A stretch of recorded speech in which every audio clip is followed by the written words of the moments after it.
RCMP Federal Border Integrity Program is now able to confirm that a deceased person that was found in a motel in Hope, British Columbia, is in fact Ryan Jenkins. At this time, the investigation into the circumstances of his death is continuing, but preliminary evidence suggests that he took his own life.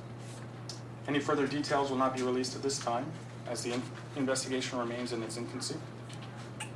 The RCMP Federal Border Integrity Program and Upper Fraser Valley Detachment are now working with the BC Coroner Service and continuing to liaise with U.S. authorities. We don't want to necessarily go into exactly who found the body, just that we were called, notified, and attended the motel and located the body there.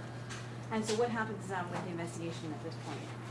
Well, the primary focus for the investigation here in British Columbia that was being headed up by the RCMP was always about the public safety and the safety of Canadians. So obviously this message is now to notify Canadians that any possible risk associated to Mr. Jenkins is now concluded. We now have an ongoing investigation with the Coroner's Service, Upper Fraser Valley Detachment, and we will be continuing to try and determine the circumstances surrounding the death. So at this point, can you give any information about what he was doing in Hope, or how many days he'd been there, or what his path had been upon arrival in Canada?